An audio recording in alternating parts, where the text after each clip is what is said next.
काफ़ी उन्होंने पैसे का भी लालच दिया होगा और काफ़ी कुछ हुआ होगा आपके साथ भी।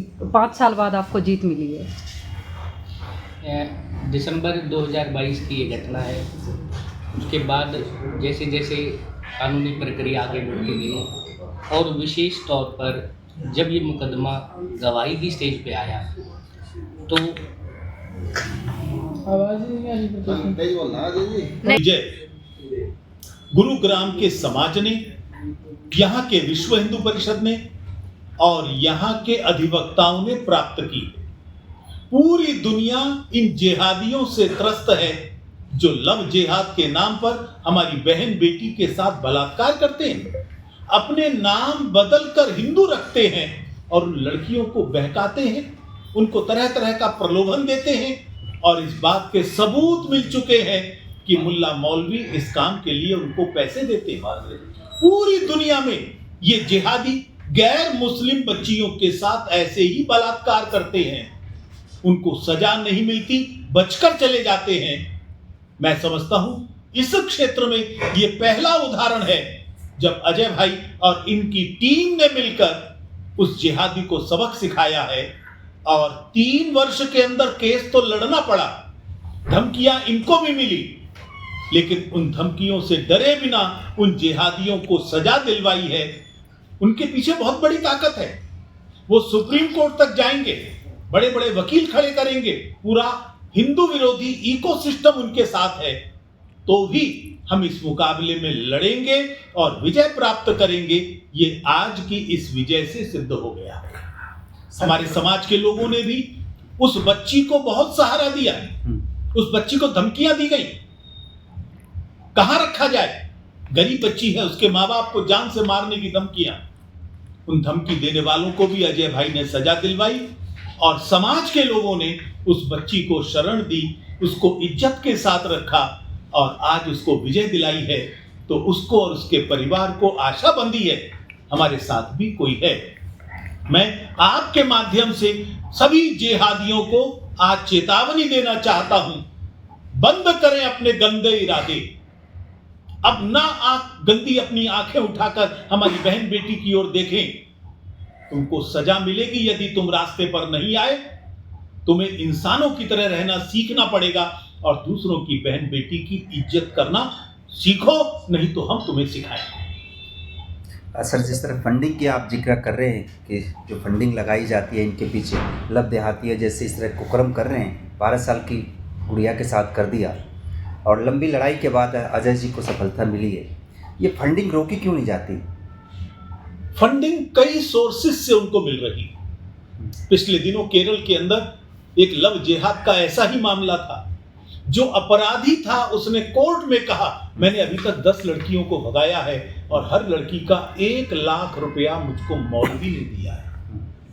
ये जो जमात चलती है तबलीगें, ये भड़काती हैं, इसलिए सरकार को भी योजना बनानी चाहिए, फंडिंग भी रोके, इन गतिविधियों पर रोक भी लगाए और जो सोर्स है जो जिहाद के लिए प्रेरित करता है, ये तबलीग, ये जमात, ये मदरसे, इन पर भी प्रतिबंध होना चाहिए। कहीं ऐसा ना हो हम ऊपर ऊपर से तना काटते चले जाएं, नीचे से जड़ इन मदरसों के रूप में, जमातों के रूप में पनपती जाए। पूरी योजना बनाकर इनके गंदे इरादों को रोकना पड़ेगा। समाज तैयार है, सरकार को थोड़ा और मजबूत होना है। कितना और सरकार को चाहिए? अपराध बढ़ रहा है, जिस तरह आप लव जिहाद की बात कर रहे हैं, बच्चियों के साथ जो हो रही है, सरकार कदम कब उठाएगी, सख्त कदम, जिसको कहते हैं कानून एक हो? सरकार का मैं प्रवक्ता नहीं, लेकिन इस मामले में भी अगर सरकार ने सजगता न दिखाई होती, तुरंत धमकी देने वालों को न पकड़ा गया होता, तो शायद हम इस रिजल्ट तक नहीं पहुंच पाते। हरियाणा एक ऐसा राज्य है जहां धर्मांतरण और लव जिहाद विरोधी मजबूत कानून बना है। देश के कई राज्यों में बना है, लेकिन दुर्भाग्य है जो देश की सेकुलर सरकारें हैं, सेकुलर पार्टियां हैं, वो वोट बैंक के लिए इन जिहादियों के साथ खड़ी होती हैं, हमारे मार्ग में भी बाधा डालते हैं और जो सरकारें एक्शन लेना चाहें उनके मार्ग में भी डालते हैं। अभी आपने देखा ना, अल फराह यूनिवर्सिटी पर जब बैन लगाया गया तो सबसे अधिक परेशानी इन्हीं जिहादियों के साथियों को। सर अभी यूनिवर्सिटी के जो पेपर जो बनाए गए हैं वो फर्जी तरीके से, उसके भी सबूत अब NIA के पास पहुँचे हैं, उस पर भी कुछ आप उस पर भी एक्शन हो रहा होगा और होना चाहिए। लेकिन हमारी सरकार से अपील है, पूरी हरियाणा में जांच कराएं। ऐसे जो भी मदरसे हैं, ऐसे जो भी स्कूल हैं, ऐसे जो भी कॉलेज भी हैं जहां इस तरह की गतिविधियों की संभावना है, तुरंत जांच हो और उन सबको बंद कर देना चाहिए और दोषियों को ऐसी सजा मिले कोई और जरूरत ना कर सके अपने पैर फैलाने। विश्व हिंदू परिषद जितने भी कार्यकर्ता हैं उनके ऊपर भी कई बार इस तरह की धमकियां आती है, हमले होते हैं, इस पर सरकार क्यों नहीं कार्रवाई करती है? सरकार कर रही है, लेकिन हम सरकारी कार्यवाही के मोहताज नहीं है। हमारा समाज ताकत रखता है, समाज साथ देता है। जब यहाँ पर सरकार थी विधर्मियों की, मैं बड़ी मजबूरी में ये शब्द प्रयोग कर रहा हूँ, तब भी गुड़गांव के विश्व हिंदू परिषद ने, यहाँ के समाज ने वक्फ बोर्ड की जो जमीन वो छीन रहे थे, हमारी समाज की जमीन थी, उसको हम वापस लेकर आए थे। तो इसलिए हम समाज के भरोसे चलते हैं और हमको पक्का विश्वास है हम आगे बढ़ेंगे और विजय प्राप्त करेंगे। पूर्व मुख्यमंत्री जो हरियाणा के थे क्या हिंदू नहीं थे? दुर्भाग्य जमीन दे यही दिया है, था। दुर्भाग्य यही है, रावण भी हिंदू था, कंस भी हिंदू था, दुर्योधन भी हिंदू था। जो हिंदू होकर हिंदू की जड़ें खोदता है वही सबसे बड़ा हिंदू के लिए खतरा पैदा करता है।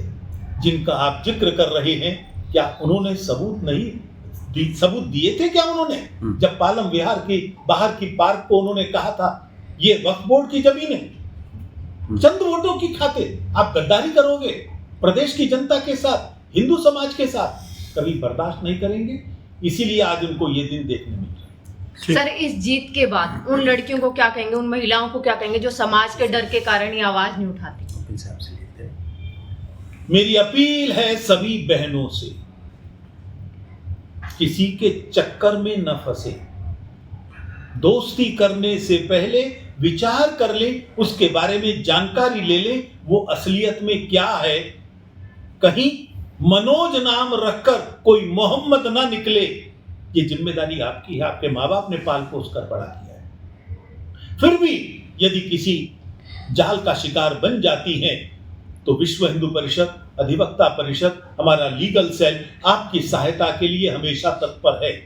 जैसे इस मामले में भी हमने उस बच्ची को सुरक्षित रखा, उसके घर वालों को संरक्षण दिया, आखिर तक हम केस लड़ेंगे। यहां जीते हैं, आगे भी जीतेंगे, ये हमारी तैयारी है। और केवल जीतेंगे नहीं, उस बच्ची का भविष्य भी हम सुनिश्चित करेंगे, ये हमारा आश्वासन है। पूरे देश में हम ये काम कर रहे हैं। मेरी अपील है सभी बहनों से और बच्चियों से, कृपया इन जिहादियों से डरे नहीं, इनका मुंह तोड़ जवाब दें और इनके जाल में फंसे नहीं। ठीक है अजय।